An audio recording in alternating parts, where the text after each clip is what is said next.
Hello mga listeners! Bago kayo magsimulang makinig sa kwento, sana ay huwag ninyong skip ang mga ads. Malaking tulong po ito sa amin upang maipagpatuloy namin ang paggawa ng mga kwentong maibabahagi sa inyo. Maraming salamat sa inyong suporta. At sana ay mag-enjoy kayo sa pakikinig. Happy listening! Ako si Prince, 20 years old. Magka-college na ako next month sa Maynila. Sa totoo lang, ayoko sana doon mag-aral.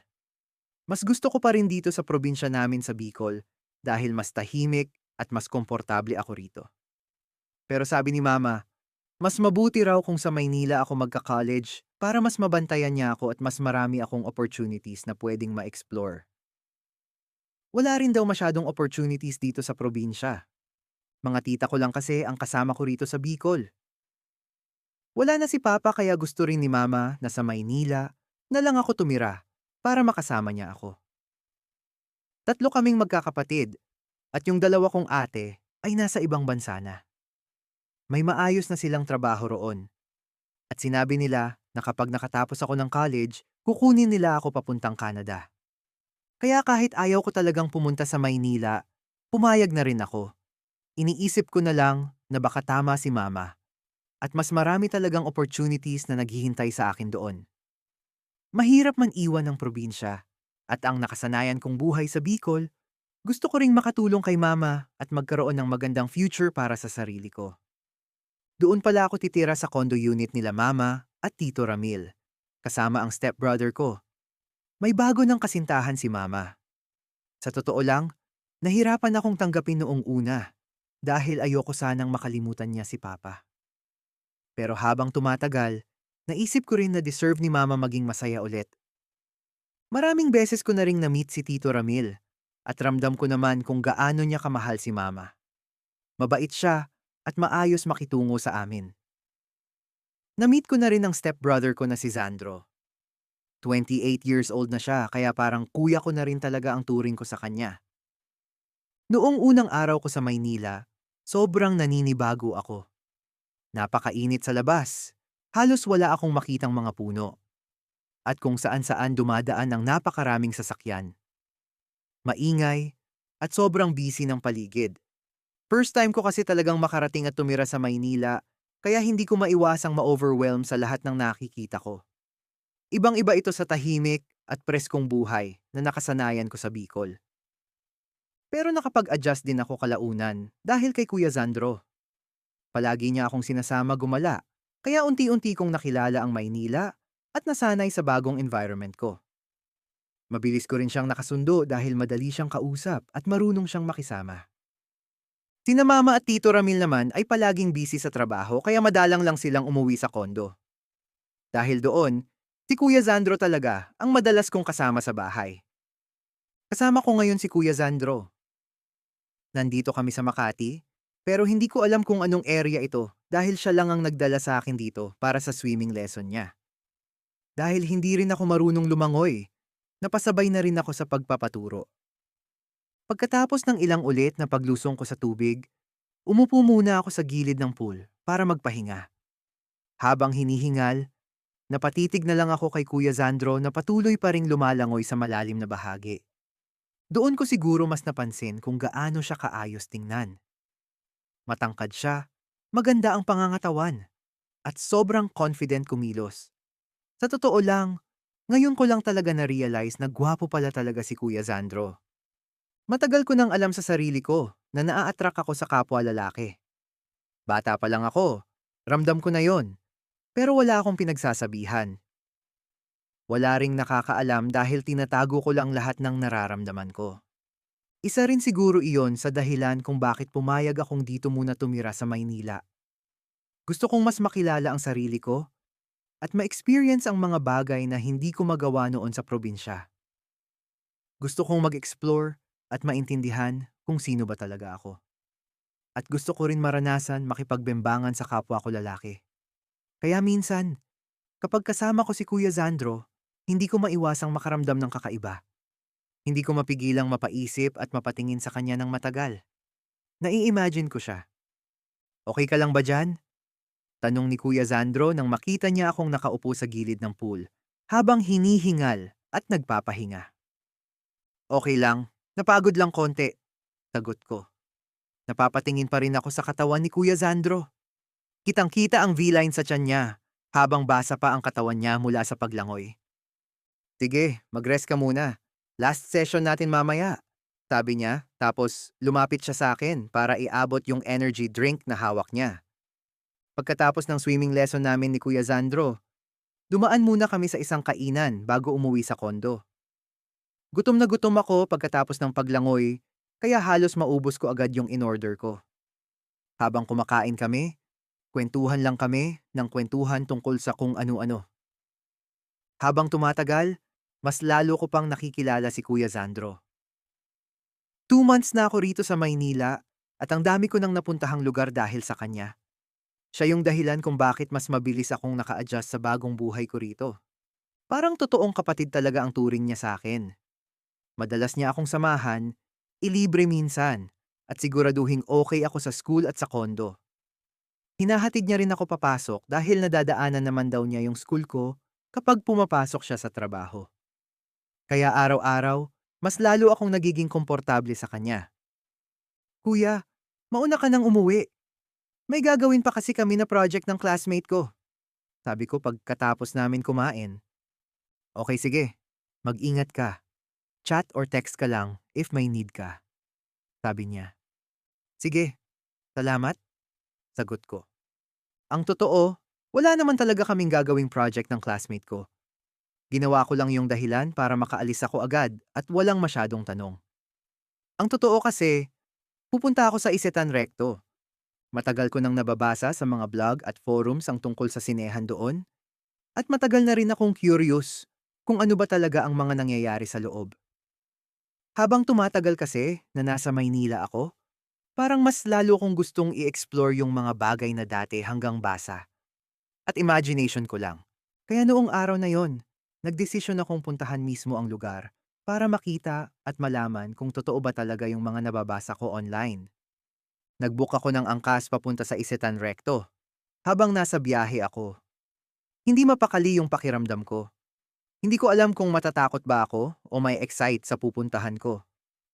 Pagdating ko sa entrance, nagbayad ako ng 100 pesos bago ako dumiretso papunta sa taas. Sira kasi yung escalator, kaya naglakad na lang ako pa second floor. Habang paakyat ako, mas lalo akong kinakabahan dahil pakiramdam ko, hindi ko alam kung anong klaseng lugar talaga yung papasukan ko. Pagdating ko sa second floor, agad kong napansin na maraming tao sa paligid. Puro lalaki. Iba-iba ang itsura nila. May matatanda, may mga bata-bata pa, may halatang bakla, may mga mukhang tahimik lang, at mayroon ding sobrang manly tingnan. Halo-halong klase ng tao ang naroon. Napansin ko rin na may ilang nakatingin sa akin habang naglalakad ako. Parang inoobserbahan nila ako, kaya bigla akong nailang at napayuko na lang habang dahan-dahang naglalakad sa loob. Nangingibabaw yung kaba ko dahil first time kong mapunta sa ganitong lugar. Bago pa ako tuluyang makapasok sa entrance, may sumalubong agad sa akin na matandang bakla at tinanong kung ano raw ang hinahanap ko. Bigla akong nailang kaya agad akong lumayo at nagmadaling pumasok sa loob ng sinehan. Pagpasok ko agad akong sinalubong ng sobrang dilim sa loob. Tanging ilaw lang mula sa screen ng sinehan ang nagbibigay ng kaunting liwanag, kaya medyo nakakakita pa rin ako ng mga tao at upuan. Halo-halong amoy rin ang sumalubong sa akin, dahilan para lalo akong kabahan. Habang naglalakad ako papasok, pakiramdam ko sobrang aware ako sa paligid. Hindi ko alam kung saan ako titingin o uupo. Tapos maya-maya, may lumapit na naman sa akin at mahinang nagsabi na for hire daw siya at 1,000 pesos lang. Dahil sa kaba, mabilis akong umiwas at nagpatuloy lang sa paglalakad. Hindi ko alam kung bakit parang gusto ko nang umalis, pero may parte rin sa akin na gustong manatili dahil curious pa rin ako sa lugar at sa mga taong naroon. Umakyat ako sa pinakataas na row ng sinehan dahil may napansin akong grupo ng mga lalaki roon. Tahimik lang akong naglakad habang pilit na ina-adjust yung mga mata ko sa dilim ng paligid. Pagdating ko sa taas, doon ko mas nakita kung gaano kababoy ang lugar kumpara sa inaasahan ko. May mga lalaking magkakadikit na nakatayo sa sulok, Bigla akong natigilan nang makita ko yung ginagawa nila. Hindi ako makapaniwala sa eksenang nasa harap ko dahil first time kong makakita ng ganoong klasing sitwasyon sa totoong buhay. Pinipilihan nila yung isang lalaki. Grabe, nakakadiri. Napahigpit yung hawak ko sa bag ko habang tahimik lang akong nakatayo sa gilid.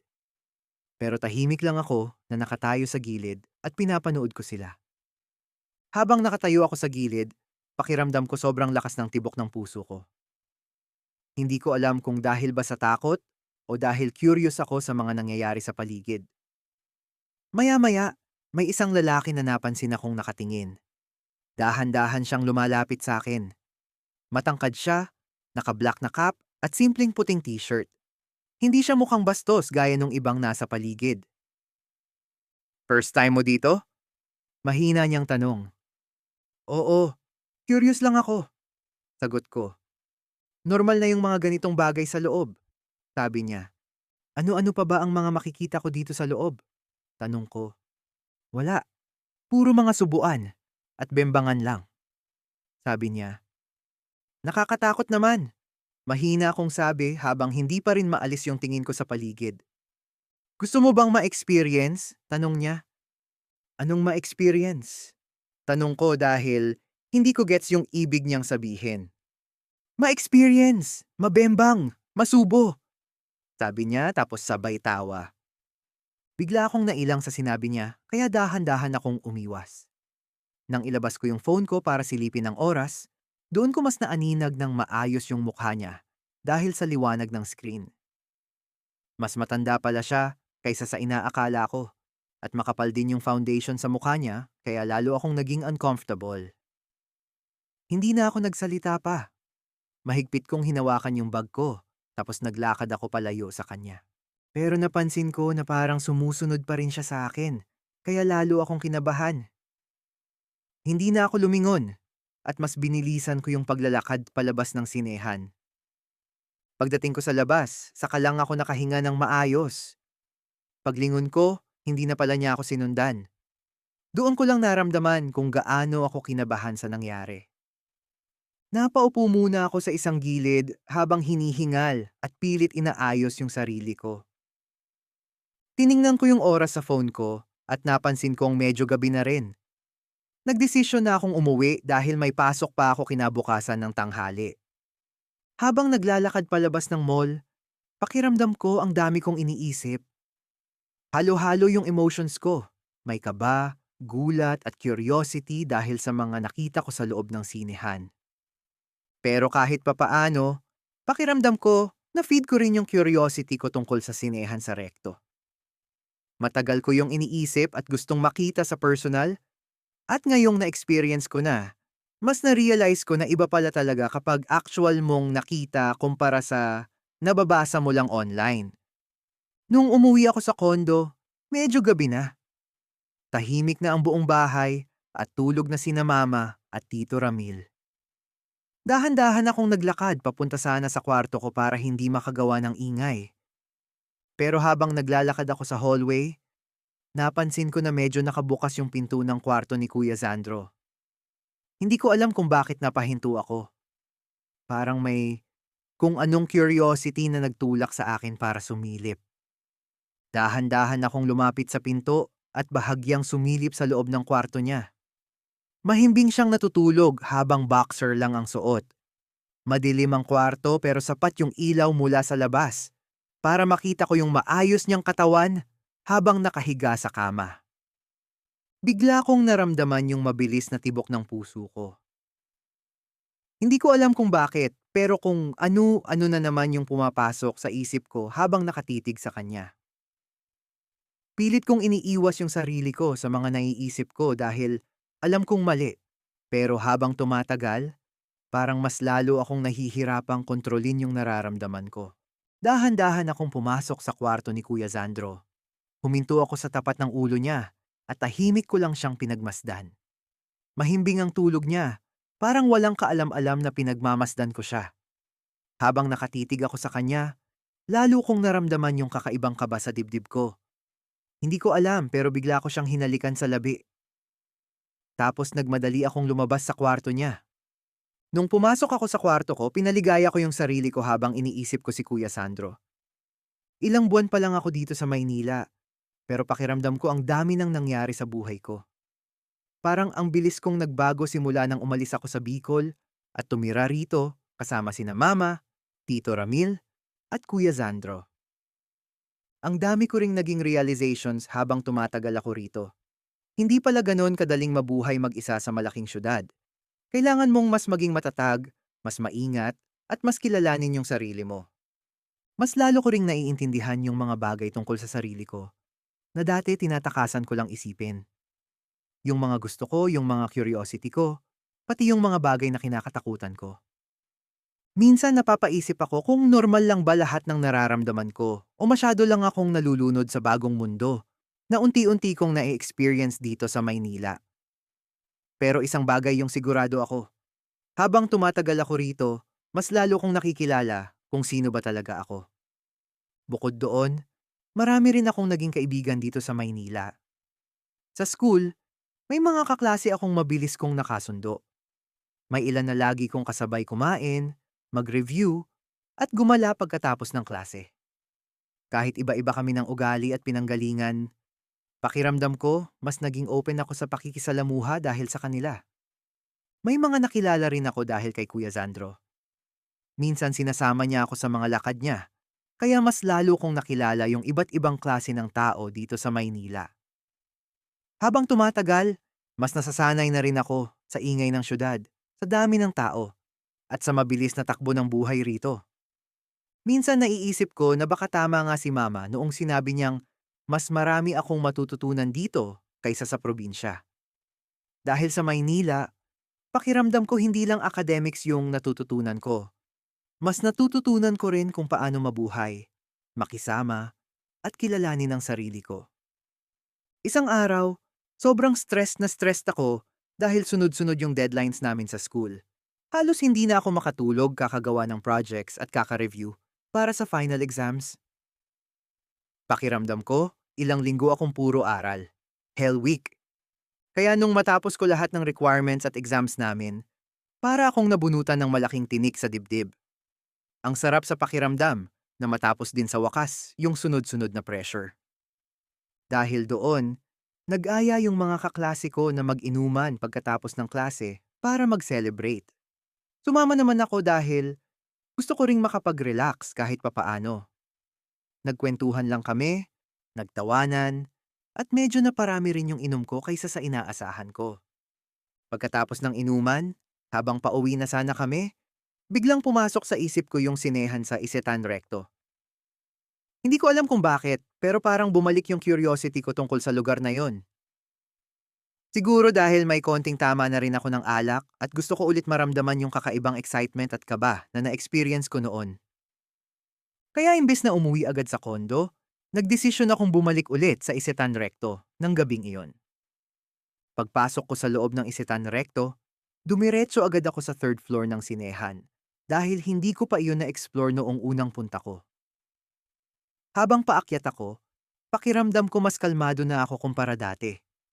Hindi na ganun kalakas yung kaba ko dahil kahit paano, alam ko na kung anong klaseng lugar yung pupuntahan ko. Pagdating ko sa taas, ganoon pa rin yung vibe ng paligid. Iba't ibang klase ng lalaki ang naroon. May matatanda, may mas bata, may tahimik lang na nakaupo, at mayroon ding halatang sanay na sa lugar. Iba-iba man yung mukha nila, pare-pareho silang parang may sariling mundo habang nagmamasid sa paligid. Mas naging confident na akong maglakad papasok sa loob dahil na-experience ko na yung pakiramdam noong una kong punta. Hindi na ako ganun ka-conscious kahit may mga taong napapatingin sa akin habang naglalakad ako. Pagpasok ko sa loob ng sinehan, madilim pa rin gaya noong dati. Pero mas marami yung tao ngayon kumpara sa unang punta ko. Mas maingay din ng kaunti dahil sa mga bulungan at galaw ng mga tao sa paligid.